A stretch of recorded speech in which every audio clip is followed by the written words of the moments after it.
Final year એવું કહેવાતા મળતા રહીશું એવી ખવાતી કસમ. બેન્ચમાં આજુબાજુ અરે યાર આ ક્યારે એનું પુરાણ પૂરું કરશે થી લઈને બસ હવે 4 વર્ષનું પુરાણ પતી ગયું, ખબર જ ના પડી. કઈ કેટલાય વિચારો, તમન્નાઓ અને સપનાઓ લઈને જીવનના આ તબક્કામાં માણસ પ્રવેશ કરે છે અને પોતાની કુશળતા અને આવડતથી પોતાની જાતને દુનિયાથી લડવા સસજ્જ કરે છે. કુંકુ, અહીં કૃષિ ઇજનેરીમાં બનાવેલી એ યાદોના પેકેજિંગનું આજ માર્કેટિંગ કરવાની ઘણી ઈચ્છા થાય છે. સ્કૂલમાં સ્કેલથી રમતા રમતા જ્યારે ડ્રાફ્ટર હાથમાં આવી ગયું ને ત્યારે ખબર પડી આપણે તો એન્જિનિયરિંગમાં પ્રવેશ કરી ગયા. ખરું ને પરમાર સર? જ્યારે પહેલીવાર બોર્ડ પર કપલિંગને કી જોયા ત્યારે મગજમાં સ્ક્રૂ ટાઈટ થયા ન થયા ત્યાં તો એન્જિન એસેમ્બલ કરતા શીખી ગયા. બરોબર ને વાઘેલ સર? પોતાના સંઘર્ષના કિસ્સાઓમાં અમને બેસાડતા મિસ્ત્રી સરનું એ જીવન ગણિત અમે ગણિત ન શક્યા. ફિલ્ડ સર્વેથી લઈને બિલ્ડિંગ બાંધવા સુધીના એ સિમેન્ટ કોન્ક્રીટના પ્રમાણસર મળ્યા પણ અમારાથી ક્યારે એ બાંધકામ તો ના જ જોટ્યા. એન્જિનિયરિંગ પ્રોપર્ટીઝનું પેપર ભલે ગમે તેટલું હાર્ડ અને લેન્ધી હોય પણ પેપર એકદમ ઈઝી ને શોર્ટ હતું તોય નથી આવડતું.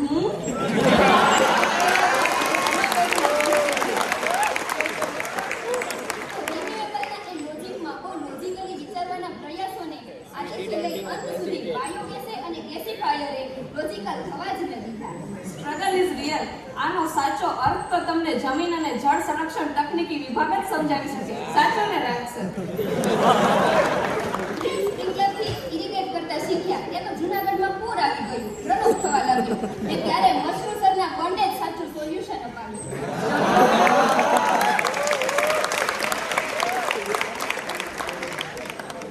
ચકડોળના 4 ચક્કરમાં જૂનાગઢ હોય કે વિસાર, બુધની હોય કે અનંતપુર, લુધિયાણા હોય કે ગુવાહાટી, નાગપુર હોય કે પુણે, નાસિક હોય કે હૈદરાબાદ, 4 વર્ષમાં 40% ભારત ભ્રમણ કરાવતા યોગ્યતા પ્રમાણેની કંપનીમાં સ્થિરતા, આ બધી જ મહેનત અને વિદ્યાર્થીઓના ઉજ્જવળ ભવિષ્યનો શ્રેય તો આપણા મશરૂ સરને જ જાય છે.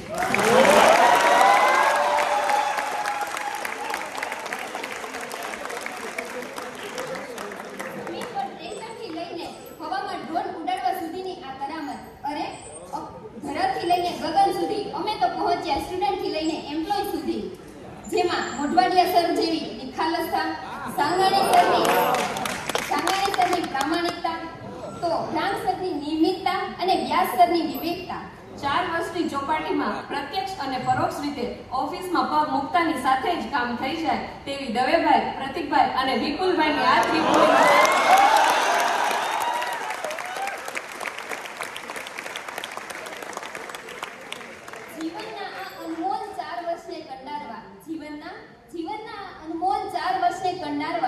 પ્રોફેસર્સના મત અને મહેનતને જીવંતતા અપાવવા અને અમને વિદ્યાર્થીથી કર્મચારી બનાવનાર, નેશનલથી લઈ ઇન્ટરનેશનલ ટ્રેનિંગ્સ અપાવનાર આપણી કોલેજના ભીષ્મ પિતામહ રૂપી શ્રી પ્રિન્સિપલ અને ડીન શ્રી ચૌહાણ સર, તમારું આ ઋણ અમે કેવી રીતે ચૂકવી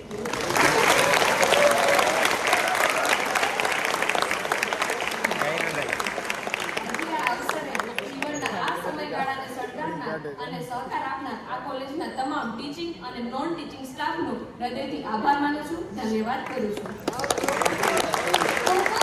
આપણે શિક્ષણ રૂપી ગંગા તો વહાવી દીધી, હવે યાદરૂપી આંસુ વહાવવાનો સમય થઈ ગયો છે. પેલું કહેવાય છે ને, 8મી વેળા વિદાયની હોય છે. પહેલા વર્ષની એ છોકર રમતથી લઈને છેલ્લા વર્ષ સુધીમાં કેળવેલી પરિપક્વતા, યાદોના એ પોટલા, હોસ્ટેલના એ રોટલા ને યુનિવર્સિટીના એ ઓટલા જીવનના દરેક તબક્કે અવિસ્મરણીય છે, અમૂલ્ય છે.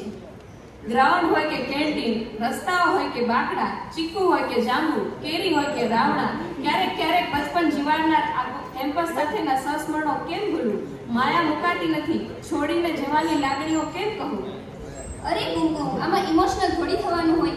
આ તો ઘણા ગર્વની વાત છે. પેલું કહેવાય છે ને, જ્યાં ન પહોંચે રવિ ત્યાં પહોંચે કવિ, જ્યાં ન પહોંચે કવિ ત્યાં પહોંચે અનુભવી. અને આ અનુભવી કિરદાર માટે માણસે જિંદગીમાં બીટેક તો કરવું જ પડે.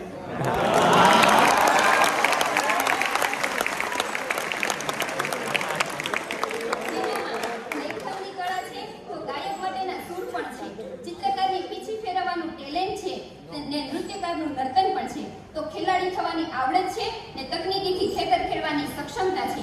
જે સર્વગુણ સંપન્ન છે એ એક એન્જિનિયર છે. કેમ્પસની આ મોજ મસ્તીને સ્મૃતિઓને શબ્દોમાં કંડારવા વિચારવા આજે એન્જિનિયરના શબ્દોની અછત આવી પડી છે. વાતોનું વર્ણન કરતા કરતા રડી પડાયું છે. સાચું કહું ને તો એડમિશન તો મેં બાય ચાન્સ લીધું હતું, પણ જીવનના અમૂલ્ય પળોની એક કિતાબ બાય ચોઇસ થી લઈને જાઉં છું. અંતે તો એટલું જ કહીશ, જીવનમાં વ્યસ્ત, મસ્ત અને જબરદસ્ત રહેતા જીવનની આ દરેક ક્ષણને પળને મન ભરીને માણ, કેમ કે જીવનના આ 4 વર્ષ ફરી કદી ન મળે, માટે એને ફરી જીવી જાણ, ફરી જીવી જાણ, ફરી જીવી જાણ. અસ્તુ.